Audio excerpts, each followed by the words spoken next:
Welcome back to Friends Occasionally Not Disagreeing. Today we are discussing the first episode in She-Hulk, the new Disney Plus series that debuted this week. I believe you mean She-Hulk : Attorney at Law. Sorry. Oh, yes. Apologies. I am Dave. I am joined today by Cody. Hello. And Joe. Captain America Fox. And Justin. Hey, how's it going? All right. So we're going to be running through the first episode, giving you our impressions, perhaps some expectations of what we're hoping to see for the rest of the series, and just kind of give you our thoughts on it. But first, as we customarily do, let's go around and everyone just mention maybe one thing that you've been enjoying lately, whether it's a game or a TV show or a movie, just something that you've been enjoying. Cody, you want to go first? Sure. So probably my most recent ad, I can't remember. I don't think I was doing this last time we did an episode, but I was like 2 nights before I had to start teaching again for the year. And I was like, this is the best time to start a new 150-hour game. So I began playing Fire Emblem Three Hopes, which is like the Musu style pseudo sequel retelling of Fire Emblem Three Houses, which has like all the craziness of the Dynasty Warrior games, but with a lot of the off battlefield antics and character relationships of Fire Emblem Three Houses. So far it's been pretty enjoyable, actually. Nice. Has a little more soul than some of the other ones like that. How about you, Joe? I really haven't been up to anything new as far as like pop culture stuff, really just kind of doing the same things I've talked about before.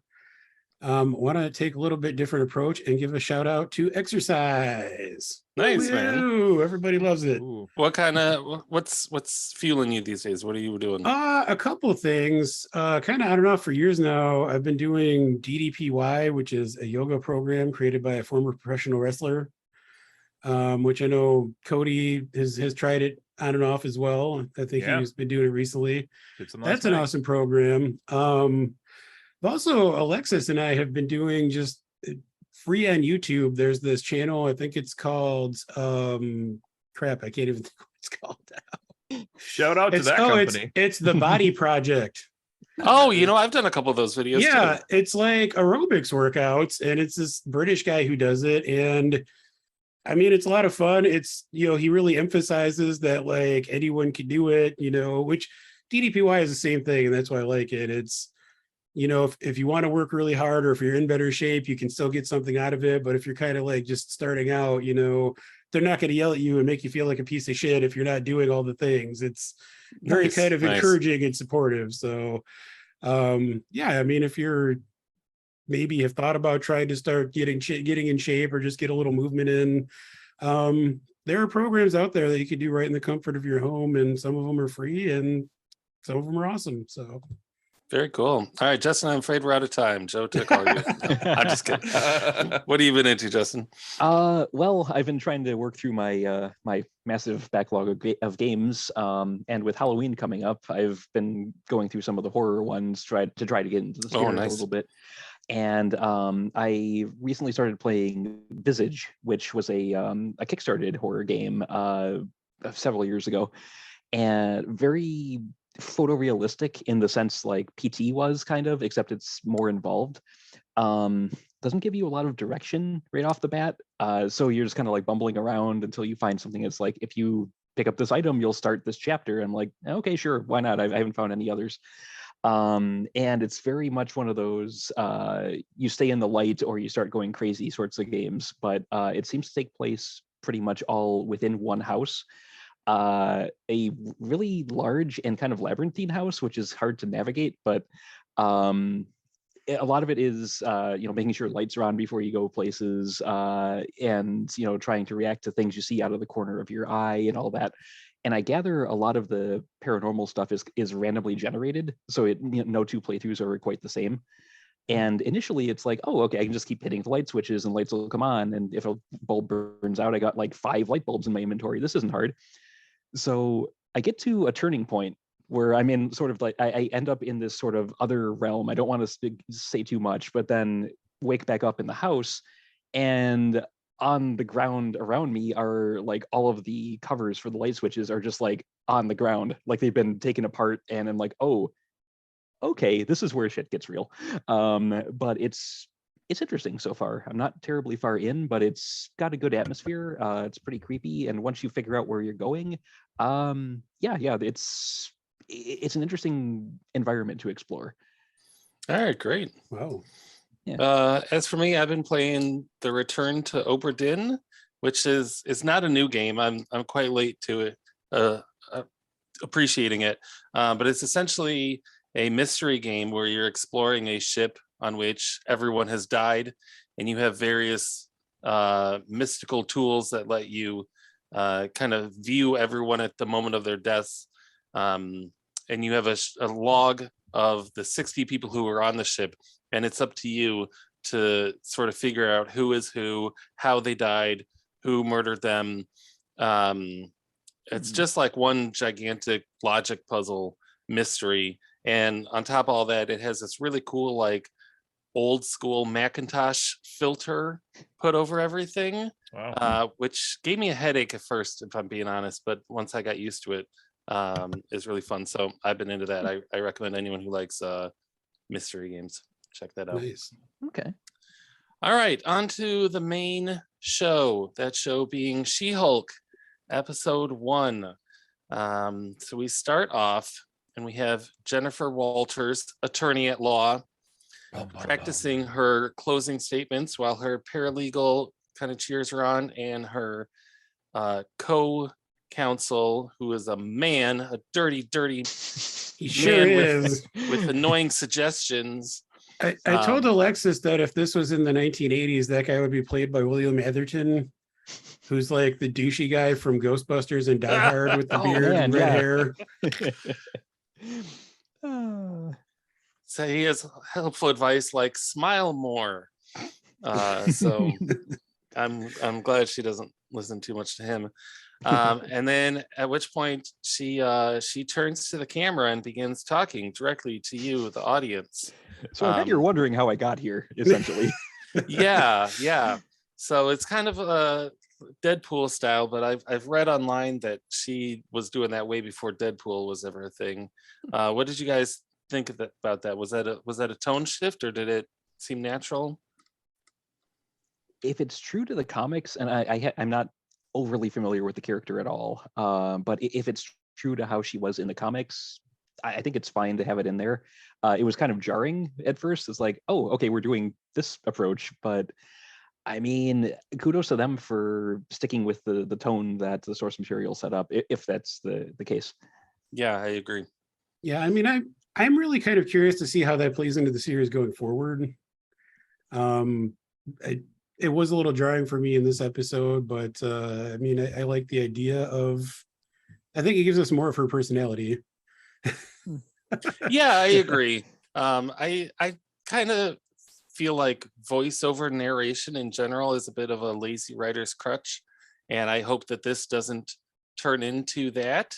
But I agree that what we've seen so far does give us a little bit more of her personality. I just don't know if she's in a movie at some point. It's one thing when she's leading the show and it's her show, but if she's in a movie and she's the only one, she's like a bit character who occasionally turns to the audience and says something. I don't. Yeah, which she is like smashing the fourth wall, because she refers to it as the lawyer show. Like she refers to it as if it is a show. So yeah, it would be interesting to see how they do that if it was in a movie. I mean, it's similar to the episode we just did on Ms. Marvel too, though, where like if they have a show or a movie with like 10 characters, like they can't have her like texting and writing in the background, because that's going to throw off the whole thing. So yeah, interesting. All right, I didn't mind it though. Okay, we then go into flashback where she and her cousin Bruce, the exposition man, are driving down the street. He's filling her in on his injury and the invention that he's created, some strange little wrist device that was not built to be durable, apparently. Well, adamantium hasn't entered the Marvel universe yet, considering we don't have the X-Men. But vibranium has. Yeah, so they got enough that's shit. true. That's true. Come on. and they're talking about Captain America and whether he's been doing some smashing of his own. And then a Sakaran spaceship appears in front of them, which genuinely took me by surprise, and I kind of can't wait to find out more about that. I don't know if we're going to, or if that's just going to be left as a tease. God, I we hope better we get do. something, because there's Yeah. no follow-up or anything in Well, I this love how episode. Bruce is literally just like, I should figure that out at some point. Like, it almost Yeah. Here to deliver a He didn't message even or know. yeah, something. like I it don't kind know. of sounds like they're not going to pay it off in this series, possibly. Like, it's yeah. Well, what are the possibilities of that? So he said it's a courier ship, so they're bringing him some kind of message from Sakaar. It's not important. Messages, know. origin story.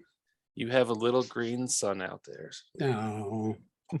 because Hulk smashed. All right, I promise I'll only do one or two more of those. I mean, we're gonna have to talk about how horny this show is. So Yeah, That's yeah. true. That's true. I mean, we've already like found out that she's obsessed with Steve Rogers' virginity. America's But- ass. As they are driving, the ship shows up. They go tumbling off the road, and she rescues him. But in the process, she gets some of his blood in her blood. And at first, I was like shocked that was all it took. They go later into the genetics of it all, but I thought, like, it was, if that's the case, how come Hulk was never like, hey, Avengers, while we're out on the battlefield and we're all getting injured and bleeding and such, watch out. Also, apparently that, according to Bruce himself, was enough to deliver most people a lethal dose of radiation. I mean, you think he'd take some sort of precautions? I mean, how often it's I don't think he would typically do a lot of bleeding while he's in Hulk form. Generally not, Like, but I mean, I- even so. I I was trying to also remember. I don't think has he bled in the other movies? Well, one drop of his blood got in a soda and killed Stan Lee. I mean, also, what are Is that the how he odds died? of bleeding In the first Hulk movie, that directly? happened. Onto somebody I'm not else. making that up. Not in What are real the life. odds of bleeding directly into someone else's wound? Like, Yeah. that Yeah, was that's a little silly. But I did not Yeah, like it's- the origin there. It did seem very convenient. Yes. Yeah, I thought when they got in the car crash, I was like, oh, okay, she's gonna be on the verge of death. He's gonna, like, the only way he can save her is to give her a transfusion of some kind and like Hulk her Yeah. out. But Nope. no. Does anyone know if that's like accurate to her comic book origin or not? I do my not. understanding is that in the comic, I think she gets like shot or something, Okay. and they actually do have to do an emergency blood transfusion. Yeah, and it's Bruce is more- like the only person there or something like that. More like Okay. medical in the comic But books. yeah, so it is Okay. like set up as an actual transfusion, and that's how she gets his blood. I mean, honestly, for the sake of expediency and just getting it out of the way, I didn't mind it too much. It was really just the fact that he bled directly into her wound. That's like, even like, have them just like accidentally brush against it or something. There was like, there was a way to do that. But I mean, Just like how we've gone in like comic book movies from like 2-hour origin movie to like put my blood spot to your blood spot. All right, let's keep going. I mean, I'm fine with it. I don't need any I'm more origin totally stories. fine with I it. mean, Yes, for the same reason. we'll talk Absolutely. about it later, but like that was an issue I had with this episode. Jen, then I'm calling her Jen now.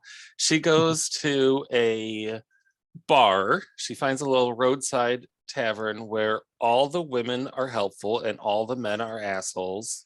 So basically, every bar. Okay, so Basically every listen, bar. listen. Let me interject for a second. I thought the scene in the bathroom like struck me as being like forced and ridiculous. I watched this with my wife, and she was like, "That is exactly what it's like in a women's bathroom." And I thought she was being I thought she was being sarcastic. She's like, "No, I'm deadly serious. Like that's what it's like in a women's bathroom. Like everybody's just like helping each other." And so I'm like, "All right, I'll go with it." Okay. Yeah, I make a joke, but I honestly really liked that bathroom scene, and it was fun, and just to see the support from strangers was pretty cool. Yeah. All right, she goes outside. The men are dicks and hitting on her. She hulks out and punches them, and then we cut to Mexico. C. I'm not sure what. She gets tackled, I think. By Yeah, Bruce tackles her is Yeah. the implication. Oh, she's Oh, about to really? hit There's a about to hit blur Yeah, of green you just eyes. kind of see like a shadow come through across Mhm. the screen, and the implication is that he's tackling her. Oh, thank you, because I watched it twice and I totally missed that and did not Bruce is like, understand we how can't she have you like stand blacked up to out. men. Come on. Oh. So she wakes up. She's in a secluded place in Mexico. And the first thing she comes across is a Led Zeppelin t-shirt, which she puts on. Second thing she comes across is, help me out here. Was this an Iron Man helmet? Was this an Ultron robot head? Do you guys know what it was that she found there? I'm not sure. I I heard think it was someone Iron Man, but I don't know. someone said it Yeah. might have been one of the like mini Iron Man helmets from Iron Man 3, where there was There just were like a a ton ton. of them. Yeah. Because the coloring it doesn't look like the classic Iron Man helmet. So I don't know. But it could have been like one of the Ultron bots. It was hard to tell because they do have similar designs.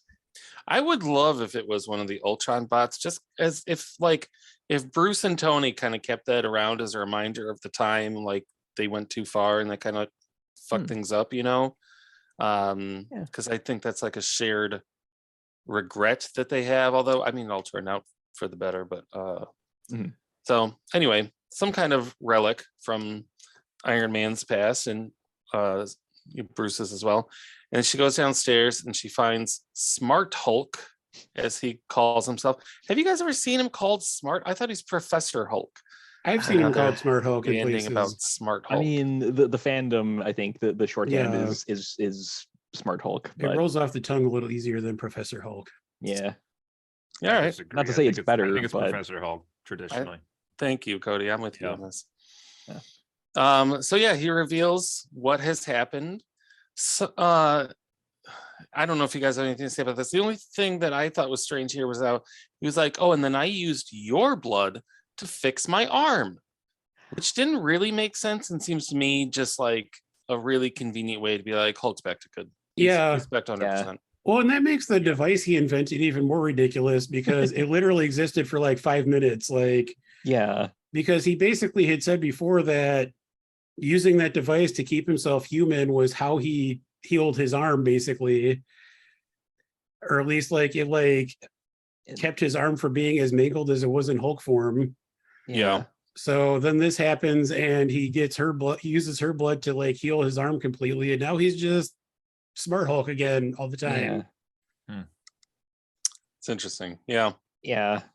I mean, the implication that at least for other Hulks, she has some sort of Wolverine-esque healing factor is interesting. It's weird. Yeah. Yeah, we'll have to see if that's just like a one-time writer's convenient thing, or if I did actually like the banter there where when he says that, she's like, "Oh, so I'm better than you," and he's like, "No, it's different." She's like, "Oh, we're better." That's where we kind of first start to get her like attitude, where she's kind of embracing, the fact that she might be a slightly better Hulk than he is.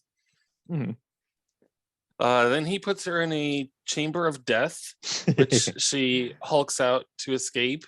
And they soon realize that she does not have an alter ego. She is just herself, no matter what form she's in.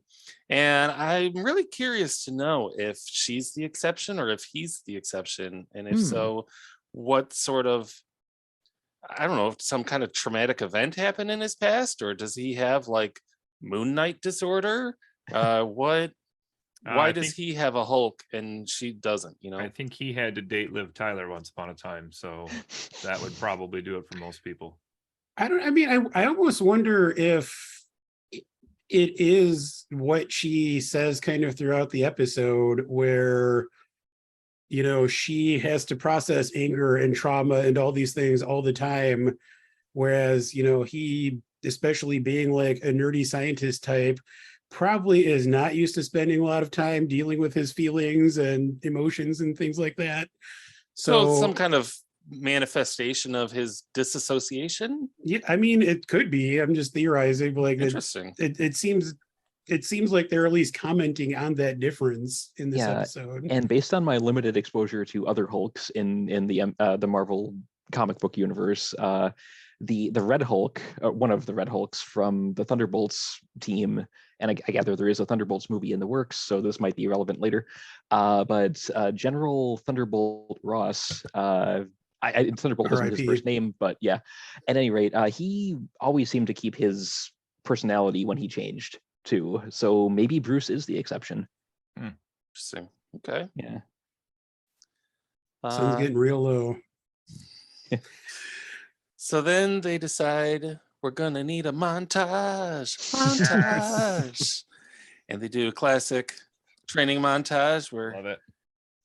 she learns how to do hulky things from him, like throwing boulders and punching the ground and clapping really hard. She doesn't learn the clapping thing yet. That comes up during the fight. Oh, that's true. Yeah. Oh, my bad. Okay. Good point. Good point. Anything about this montage? I mean, I like that he's at least trying to show her, that I mean, like what she's capable of, because without any sort of training or real demonstrations of that, I could see her easily just like breaking things or people accidentally. And yeah. I kind of feel like the point of the montage was that she doesn't necessarily need him to train her, though, because it seems like she's doing everything like as well as or better than he is, that he's like trying to show her. It just seems like it's mostly played for laughs, which I enjoyed. So yeah, but I mean, his intent. I mean, the fact that he didn't want to just like throw her to the wolves, so to speak. I liked that. He was at least trying to look out for her, even if whether or not she needed it. So. Yeah, I kind of felt bad for Bruce because he is trying, like he's like really trying to help her, and she's just kind of like, nah, I got this. Which, I mean, it does seem like she's got this, but but he has no way of knowing that before he's seeing it for himself. Yeah. Yeah, it's interesting how he's had 15 years of trauma and trying to deal with who he is and being seen as a monster and all these things he kind of touches on, which I thought was a great insight, more than we've gotten from him in the movies in a lot of ways. I want to know more about the binder. Like, has he been keeping that all along, or did he just put that together really quickly, like to train her? Because he has that giant binder of like Hulk stuff. Yeah, I think it might just be the scientist in him collecting data, I'm sure, as he goes. It's probably like 90% empty except for the first couple pages. He's like, you're gonna need to know all this. Well, that was that was part of what I felt sorry for, because it felt like he was just really excited to bust out this giant nerdy binder. And then he's just like, well, I guess we don't need this anymore. That scene where he had the costume of Ms. Marvel's dad and he was going to put it on to go to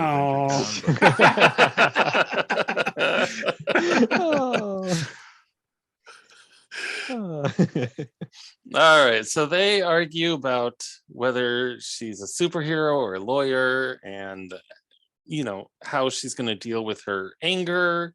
I thought that the somewhat the take that she's always controlling her anger because she has to, as she gets catcalled, as she gets mansplained to.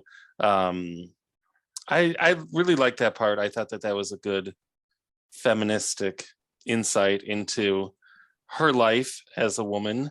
And I know we have 4 men on here talking about it, so I don't know how genuinely you can take that, but I think that was good. I don't know. I have heard from an actual woman that it was good. Excellent.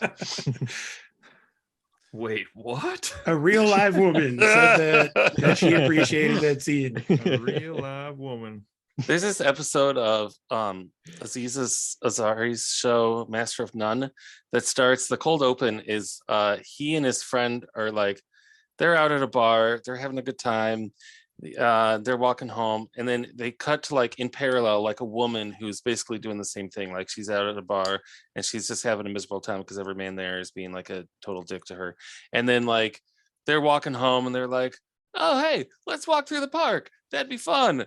And like they have like no fear at all. And meanwhile she's got a guy who's like following her somewhat closely and she's like terrified. And I just thought that was a really good, like that's kind of opened my eyes to like how women have to live in a way that men are generally oblivious to.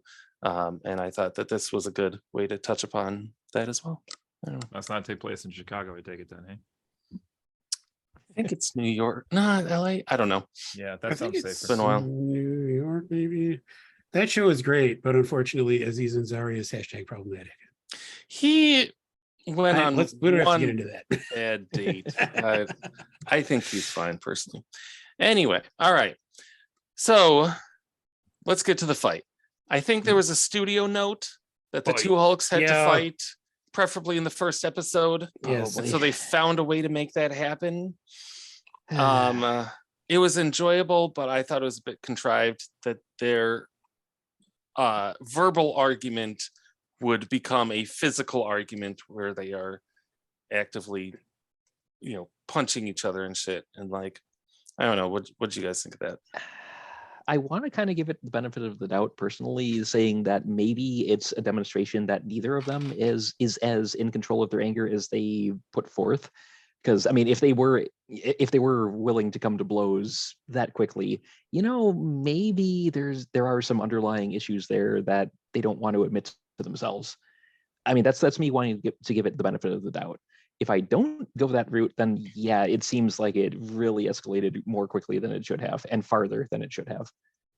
I liked it just because it didn't seem to be like a serious fight. It still seemed to be like their cousinly rivalry going on through physical form. But like Hulk has always been that character who's like done like the side smash punch to a character to knock him off screen or like make fun of Thor or whatever he does. So maybe they both carry that gene now, that trait. I like seeing Hulk get hit with coconuts. That was fun. No, I mean, I guess I'm somewhere in the middle. I agree with Justin. I think that you could definitely read it that way, but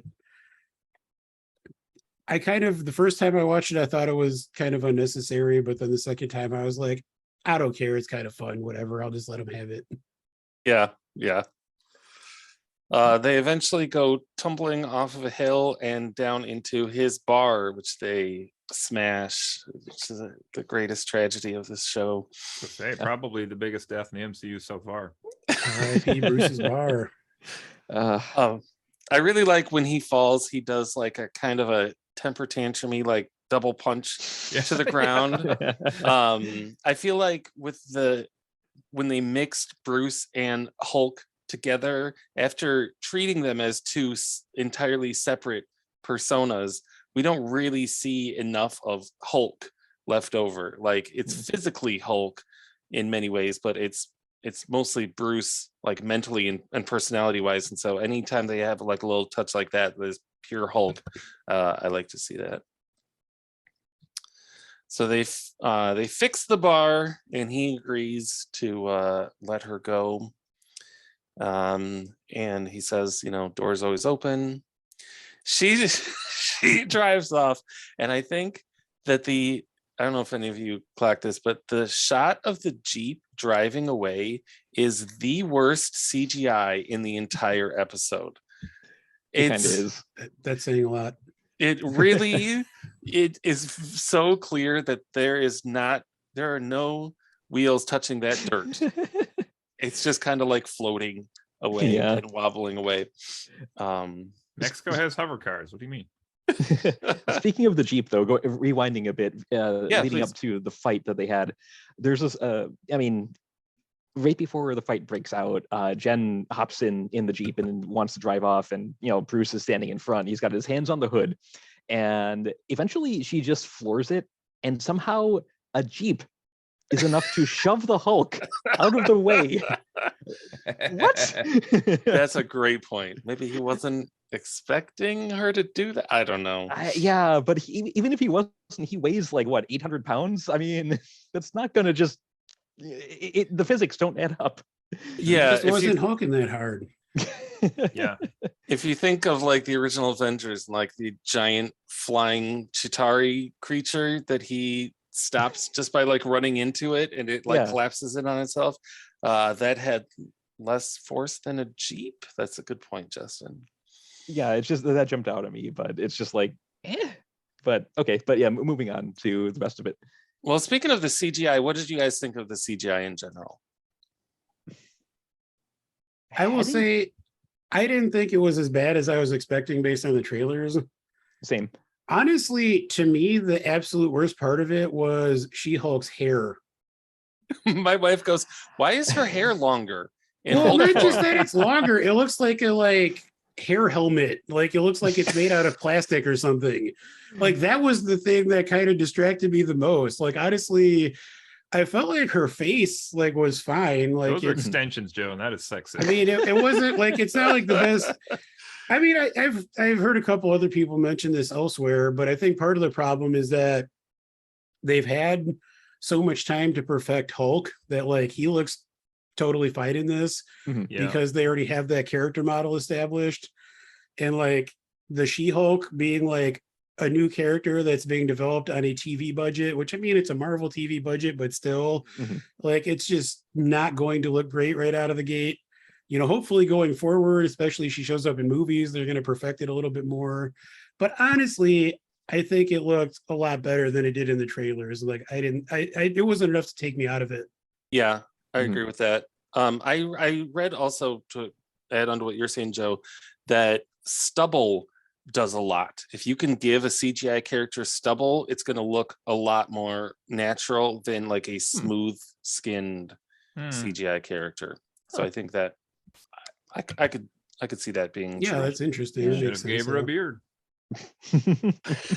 Might look better. No, I thought it was okay too. I think this reminded me a little bit of when the first trailer came up for the first Sonic movie. Do you remember how terrible he was? They redid the whole movie, but I have to believe they took the feedback from that first trailer sneak peek they had, and they were like, "Oh, people hate this," and have been improving it still behind the scenes, because I thought it was pretty passable in the long run. Yeah. Did you guys watch the Rescue Rangers movie on Disney It Plus? was great. Is so good, and Ugly Sonic is a character in that movie. Oh, sure is. Oh, it's amazing. In the best way. Cody, you would love this movie. It's so good. Oh my gosh. It You is have really to watch good. it. Okay. It's so much better than it deserves to be. It's done by The Lonely Island, which is Andy Samberg and his Oh, friends. It's really good. Okay. They absolutely kill it. All right. That basically ends the flashback. We go back to the episode, and that was present. great. And there's a courtroom scene where she's preparing to give her closing statement, and then suddenly Jamil busts through the wall for reasons that we don't know yet. Yeah. Tahani smash. Yep. What's her character again? So one of you said it before we It's started Titania. Titania. Okay. We don't know that yet, but I'm pretty sure she's coming back. Does anyone know the comic book background of Titania? I've seen her show up on occasion in things I've read, but I don't know much about her. Yeah, I know that figurine, but that's about it. I just heard someone else talking about this on a podcast. I know that she has some sort of genetic, I forget if it's a modification or something, but basically she is she's basically She-Hulk. She's super strong and impervious to various forms of damage. And so I wouldn't be surprised if she ends up being kind of a recurring villain in the series, but She looked pretty pervious in the first episode here. yeah, I thought it was weird how She-Hulk fights her for 2 seconds, knocks her out, and then cops just come and handcuff her. Yeah. Scene. I really feel like that was a 3-minute fight scene that they were like, we can only give you 15 seconds. I'm sorry. Yeah. Also, I'm just am I the saying. only one? Oh, go on.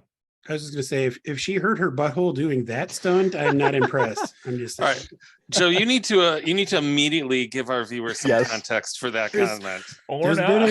There's been a news story going around where during an interview, Jamil said that she pulled a muscle in her butthole. Her words, not mine. She injured her butthole doing some of the fight scenes for this series. So I would assume that it might be something that we have not seen yet, but we'll find out. Oh boy. All right. Thank you. I said viewers, I meant listeners. If somebody is somehow watching this podcast, then kudos to you. What are you gonna say, Justin? I was going to say, am I the only one who kind of got a Quentin Tarantino presents She-Hulk feel from this last sequence, because there's that whole thing where she's about to Hulk out The and then feet. it's like, no, your shoes, and then it's like an extended shot of her bare feet, and it's just, yeah, it was. I understand she didn't want to ruin her shoes, but it really felt like they lingered a little too long than they needed to on that. Yeah, I think that this was- is that was saying more funny. about you than it is about them, Justin. I made a joke to my wife when we were watching it. It was, oh, Quentin Tarantino took over directing here, and then it just kind of stuck with me. So This was a weird scene. I don't know. Like, I assume they're just introducing the villain, but it felt kind of weird in the show. I don't know. I agree. Weird, abrupt. I'm Very. excited to see more from her, but that was a strange way to do Yeah, it. like we literally know nothing about her. Like, yeah, it- like, why is she here? Why did she Yeah. choose this trial to break in on? You know, is she related to the defendants? It's the whole giant question mark. Bruce said it's good to invite villains now that you're a hero. I have to Yeah. think it's just a But- matter of they're introducing Jennifer Walters in this episode. They're not introducing the villain in this episode. So let's keep the focus on her. yeah, Mhm. But I don't know. I think we all agree that it was edited strangely and didn't really come off quite right. Yeah. Then the credits roll. I And thought that's the the- end again. The credits were great, and then absolutely nothing happens after the credits, Joe. Captain America Fox. Oh no, Captain America is fun to hang out with. That's what she said. That's not what she said. Listen, this is my Has favorite funky Marvel hair. stinger of all time.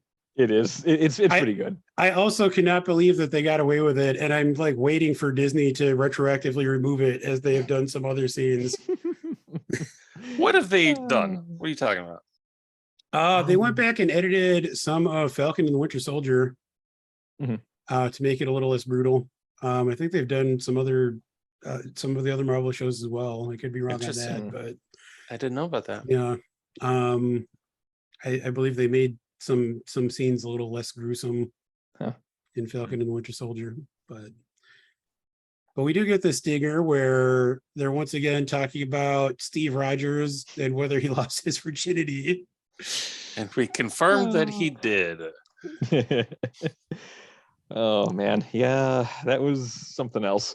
How do we know that he did? Come on. I mean, he apparently told Bruce Bruce. knows. Yeah. Bruce knows shit. Why are we?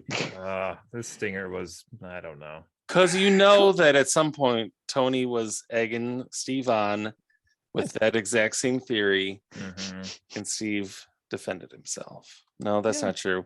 I don't know. Because Steve Rogers is not a man to kiss and tell. He's a Exactly. man to fucking tell. So I really don't know how that information would have come to light. We're I gonna don't find care. out this I is loved fake it. by the end of the season. Listen, I Seriously. just Dare they sully my boy's name like this? I am ready He's so for horny pure. Marvel. I just want to say that in general. You what? You like Captain Marvel? I'm ready for horny Marvel. Oh, It would be nice for Marvel to like stop pretending sex doesn't exist. Yeah, I mean, well, they had I was- sex in the movie. What are you talking about? I was thinking about this because we talked about Eternals, which has the Yeah. first Marvel sex scene, and even that scene doesn't feel horny. Like it's like the most chaste feeling, just dry feeling sex scene I've ever seen in my life. Like Have you seen I've- Team America Poor World choice of Police? words, I feel Joe. like this is the first time we've actually seen a Marvel character expressing any like lust or like sexual interest in someone. They did it early on with Tony Stark, but then they kind of veered away. Yeah, from they that. reined it in more. But like, I Yeah. mean it makes Jennifer Walters feel like a more like real, relatable character. Yeah. Like, I mean, obviously I don't Agree. I don't expect them nor want them to like go too far with the whole like, horniness thing, but like people talk about stuff like that. Like Yeah. everyone in the MCU is super hot. Let's stop pretending that they're not. Not like, Liv so, Tyler. Did you hear me mention that one earlier? Okay. Anyway, I'm here for it. I'm here for Captain America fucks. That is all. I don't know if I needed it as a 1-2 punch after the Thor Love and Thunder scene, which I'm still wondering why that had to be in. I don't. I feel like you just hate fun, Cody. I don't hate fun. They've like, to me, these have always been really accessible family movies. And now it's all of a sudden there's like these things that like, we watched The Singer because I knew there was a singer and I was like, oh my God.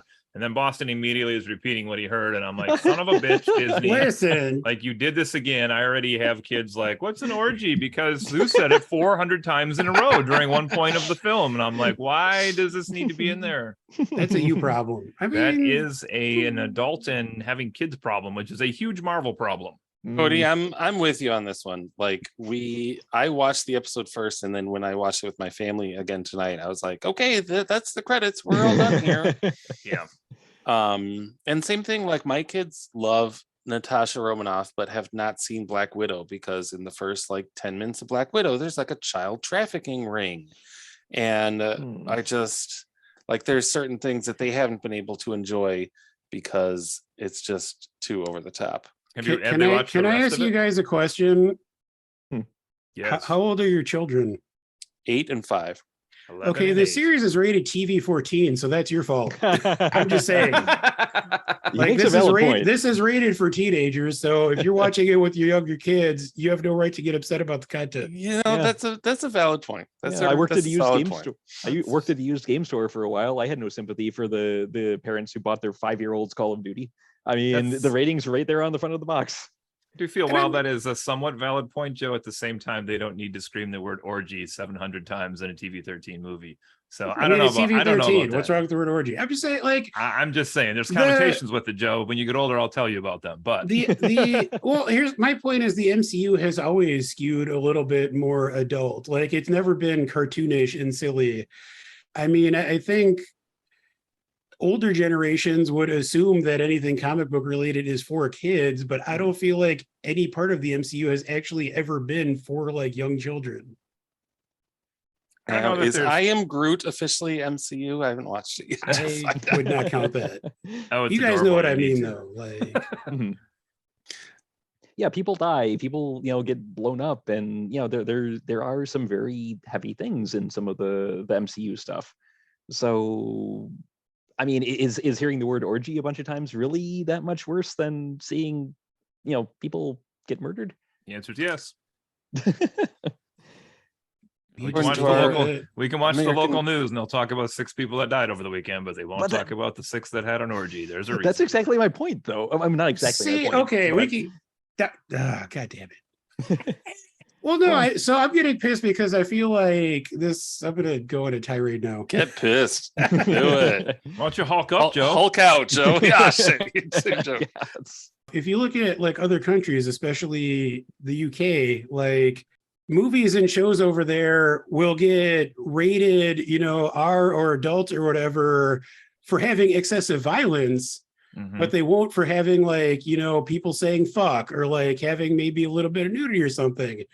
In other places, sexuality is not considered taboo, whereas violence is. And in the United States, it's the opposite, where violence is acceptable, but God forbid you see a pair of tits. Like, and I think that's ridiculous. Like, versus you guys Japan. are literally saying that it's fine for your kids to see all these people getting murdered, but they can't hear the word orgy, which is like nothing on its own. 2 points. Number 1, we live in a gun culture here in America, so violence is nothing. That's just the way it is. And 2, there's still a big difference to me between the word sex and the word orgy. I don't know. I mean, I think I agree with Joe on this one, and maybe it's because I don't have kids. I don't know, but I mean, sex is something that should not be. Sex is something that I don't really feel should be demonized anywhere near as much as it is in America. I mean, do we necessarily need to do the same thing as Japan, where it's like you get a tentacle and you get a tentacle and you get no? I'm not sure we need to necessarily go that far. But in general, I mean, compared to just how almost fetishized violence is here versus how demonized sex is, it just feels wildly out of proportion. Thor Love and Thunder is rated PG-13 for intense sci-fi violence, action, language, partial nudity, and some suggestive material. Now, if I were a parent and I didn't want my children potentially exposed to that, I would look at the rating before I took them to see the movie. Boom. That is true if you didn't have a past precedent of like 40 years of movie that don't necessarily exactly... You couldn't handle the truth. Cody, I would love sometime if you just... exercise your Zoom leader powers and just mute Joe. That'd be fantastic. Joe and Justin, I agree with you on paper but like it's weird because I totally agree with you. But then when it comes to my kids, I'm like, nope, that's different. So I definitely see both sides on this one. Anyway, well, now that we spent 20 minutes on orgies, what else do we got here? what do you guys else do hope we to need? see out of this show? Is there Typical anything- Friday. Is there any expectations you guys have for the future of this show? What you're hoping to see? Any characters you're hoping will be pulled in? Anything More like that? fucking. Try to keep it spoiler free if you actually know things, but I mean, that's fine if you. I think there's a lot Go to ahead. talk about here. So first, I was just gonna say it's exciting that they finally took this character off Marvel's bench, I see what you did there. as in reference to our post Oh. earlier about the advertising benches they made that apparently are not homeless friendly. So Oh, I thought that's- you were referring thought it to was the a fact that like the legal judge lawyer joke. Courtroom Yeah. thing, yeah. Yeah. it is both. It is a I thought it triple was joke. I thought it was when Hulk found out that Natasha died and he threw a bench across a lake. Oh no. Karen, as we watched this together with my family, and she didn't know the character She-Hulk at all, other than this little preview trailer they had put out earlier. But her first comment was like, "Why does She-Hulk have to be pretty? Since the Hulk himself is not pretty. Like once he transforms, like why does she have to maintain the like female form and like Good point. perfection, even though she's now a monster, right?" Which I thought was Interesting. I agree. I thought that was a good point as well. Yeah.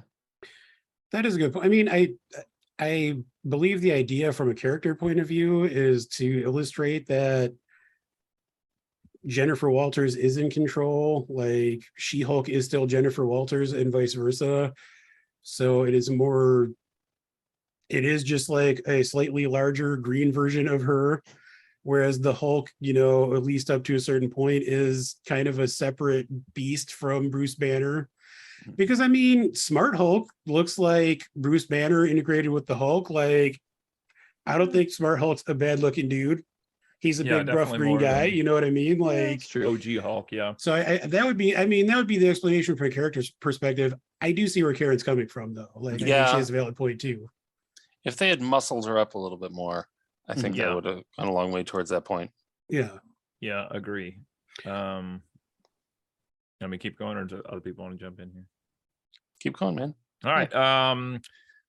So one thing I was curious about, like, I guess, I don't know, I feel like they used a couple quick plot contrivances here to like the Hulk's arm thing and like the focus on Captain America and stuff. Like I kind of wanted them to focus on like anything from phase 4 as any of the plot in this, like any mention of anything that's happened in the last so many movies or TV shows, as opposed to like going back to those original 6 again and like Don't care. having that be the point on that.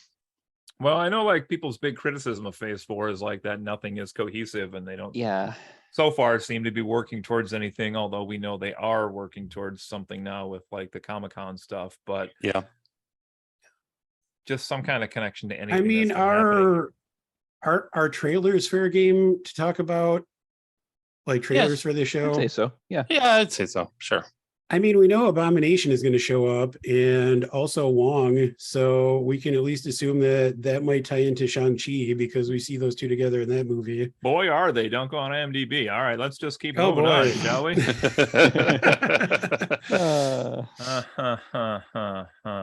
All right, what else do I have here? Just a couple more I had. So this is, why do you think this one's getting review bombed so badly? It's down to a 5.8, which we can talk about our ratings later, but I know Really? several That's things where people are Are like you talking? instantly- Are you talking Metacritic or what? that's just the IMDb rating. I went on Rotten Tomatoes while we were talking here. I expected that to be lower based on the articles I've been seeing about people review bombing this, but it actually was not as bad as I thought it would Well, be. Rotten so- Tomatoes is based on critics, and IMDb is just any jackass who hates Well, but women. So the audience score on Rotten Yeah. Tomatoes actually was pretty good as well.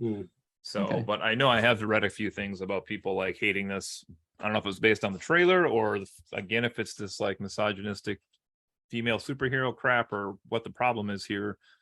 But I don't know. Is there any reason you guys think this would be getting hate like out of the gate? Though the one reason I could see that might be somewhat defensible is the fact that she's just automatically so much better at doing everything Hulk related than Bruce was.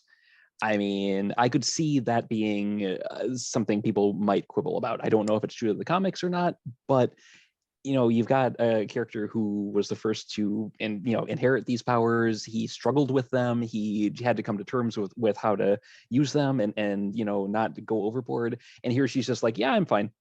I mean, I could see that being a criticism of the writing. I felt like that was the point of the character, though, is that like she's not Bruce. Yeah, well, that's the thing. I'm not saying I agree with it, but I could see it being a criticism. Trying to figure out why other people would have that opinion. I mean, honestly, like I'm assuming we're going to give our ratings at some point. Like, without giving too much away, I enjoyed this first episode. I did feel like it was kind of messy. So, I mean, I could see people not giving it, like super high ratings, but like as far as people like really shitting on it, I would assume that a lot of that is just misogyny and people being assholes. Or maybe like they saw the trailer, but they haven't watched the show. I know I saw one review on IMDb that said basically that, like, saw the trailer, not going to watch the show. This show sucks. Yeah, I mean, I'm sure a lot of people did that. Yeah, because that trailer was pretty rough. I'm not the CGI too might be something that people were knocking it for early, because it in stills and in the trailer it didn't look as good as it did on the show. I mean, in general, it turns out that fandoms can be assholes, and so can random people on the internet. So I wouldn't give it too much thought. This is kind of a question I had for you all, which was, so MCU has tried to do like these slightly different genre types in the last several movies, and even TV shows have kind of a different feel here. And this is like introducing like Law, which is clearly Daredevil's territory, who's also coming now to the MCU. So I was wondering if you all thought this would like take a little bit of the sting out of like bringing an exciting lawyer character into the MCU, now that we are just being introduced to a potentially exciting lawyer character into the MCU. I think if they lean into it, I think there's a lot of potential there. I would like to see some. I wonder when we will see Daredevil in the MCU. Yeah, I've heard. I mean, we already have. He showed up in a trailer. Anyway, I don't know if this is necessarily being positioned that way. Like, I personally, I mean, as far as Dave's the main character calls it a legal show. No, I'm saying I don't think this is positioned that way. I'm saying I don't think the audience. Can I fucking talk? I'm saying I don't think it's being positioned to like set up Daredevil in any way, like necessarily. No, I'm not saying it is, but I'm saying like, go ahead. Yeah, well, no, I mean, my Dave, asked what we were expecting going forward. Like, hopefully this isn't spoilery to say, but I have heard that subsequent episodes are very much set up as like case of the week, legal procedural with like a comedy spin. Really? That sounds great. I'm super into. Like, I'm excited about that. Like, honestly, that's my biggest issue with this first episode, is that it was like an origin story and like it didn't feel like anything different and original, but it sounds like that's where they're heading. So I'm excited about that. That sounds interesting. I was, it's kind of curious too, because we don't also have any idea what the Disney Plus version of Daredevil is going to look like. True. Compared to the Netflix version. So like, if this is a lawyer show played for comedy, I would have to assume the Daredevil Disney show is going to be slightly more comedic than the Netflix version. Haven't they said that one will be TVMA, the Daredevil show? Yeah, I was going to say, don't let your kids watch the Daredevil show, at least until you guys watch it first. That's what I did with this show. Like, I scouted out this show, That's probably fair. In terms of also introducing Daredevil and having two lawyers, I honestly am not 100% sure on this, but are they both, do they both argue the same sides of cases? Like, what is Daredevil a defense lawyer or a prosecuting attorney? He's mostly defense, I believe, isn't he? Wait, this show's in LA. So we got opposite coast. Oh, okay, gotcha. Is Matt Murdock going to leave Hell's Kitchen? I don't think so. Fair. I haven't Not when he can win that competition. We will find out. I mean, I know things that might be spoilery, so I shouldn't say anything. Yeah, shut up, Joe. Shut up, yeah, Joe. all I was thinking was, if they were, I didn't realize they were in completely different parts of the country. But if they argue different sides of cases, then that would be an easy way to kind of integrate them together, to have them kind of face off without being necessarily throwing punches. That would be fun. Yeah. A little lawyer showdown. Yeah. My Like last Ace Attorney comment, sort and of then I'll turn this over, I promise. But my last comment is, somewhere in these 9 episodes, they better have a cameo by Hulk Hogan. That's all I'm gonna say. Gross. What you gonna do, brother? Speaking of hashtag mean sister? problematic, Or sister. Sure. Sister, yeah. All right, what else you guys got? I don't really know enough about her rogues gallery or the overall comics that she's been in to really know what to expect from this. If it does go full on court procedural, that could actually be interesting as a change of pace. Obviously, that from Jen herself, that's where the series is supposed to go. But then with the way the first episode ended, it suggests that might not be what's going to happen. And I'm really not sure which way I'd prefer it to go, because it could be really interesting if she's, starts arguing cases that are related to, say, supervillains or whatever. That could be kind of a neat take on things. But if it's things that keep getting interrupted by supervillains trying to interfere, I'm not sure I would be as into that. But I'm curious to see where it goes. Joe, you got anything else? I was told to shut up repeatedly, so I don't know. You're just That's gonna all take it that? takes after all these episodes. Good to know. no, I mean, like I said before, I'm excited to see where it goes. I mean, I'm hoping it will be kind of a balance of the two. I'm hoping that it will be mostly the courtroom business, and then I'm sure they'll have to mix in some action here and there, but I hope that doesn't get too repetitive. Like Justin said, I hope it's not like constantly getting interrupted by people bursting in or whatever. Mm-hmm. But I mean, I really like Tatiana Maslany as this character. Like, I think she's great, and I'm just kind of she's excited fantastic. to see more of her. So, yeah. Yeah, I thought that's another thing we haven't really touched on, that her performance is great. Mark Ruffalo's performance is great. Mhm. I'm looking forward to seeing more of Tatiana in the role, not to be confused with Titania. Anyway. Right? Oh, indeed. Hopefully by the end of this whole series, my notes won't any longer say Titania dumb next to it. So we'll see where this goes. All right. I don't know if I feel the need to give this a numerical score based on one episode. Do you guys want to do that, or should we wait and go see? either way. What did we do for Moon Knights? 7 out of 10. What? I mean, we can give like initial impressions, but I think we've kind of already done that too, like if we're excited for it or not. So Yeah. I think it's got a lot of potential. I'm really looking forward to seeing where they go with it. I give my excitement about what's coming next a 9 out of 10. 7 out of 10 for me over here. I give this episode a 7 out of 10 also, though. 7 out of 10. I feel that it has a lot of potential, but based on just this episode, not a whole lot's happened. I mean, we get her origin, and it's fairly, like we said, it was kind of glossed over in terms of, in interest of just getting things rolling. Good setup, but we'll see where it goes. If it's constantly the, supervillain bumbling in at the end to mess things up, then I'm not as hyped about this. So I'm saying it's better than average. I'm going to give this a 6 out of 10 so far. I have high hopes. This could easily you trend. said nothing big has happened when the bar was destroyed. Like, I mean, alcohol abuse is a terrible thing. They did rebuild I can't it, I argue guess. that. They did. So they made amends. So yeah, my score could easily trend upward, depending on how this shapes up. Right now, though, it's better than average, but nothing remarkable so far. Which, P.S., how long was she gone for? A while. That's a good question. Honestly, it seemed like 3 to 6 days. That's not that long. I'd have to go back and watch. I feel like it actually said at the beginning of the flashback, but I don't remember. I think it said like X time ago. I could be wrong. Not sure. Oh yeah, did she say like a few weeks ago or something? Something like that. I think it says. Apparently that speech she was rehearsing just wasn't all that impressive. I don't know. All right. Okay. A few months ago, Oh, she There you go. says. Oh wow. Okay.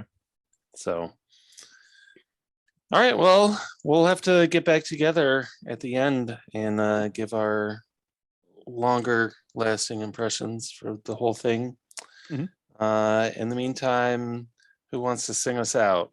You're the host.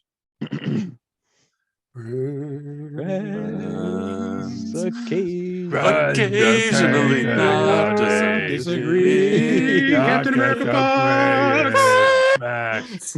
Friends occasionally, not disagree. R.I.P. Captain Bar. America Fox.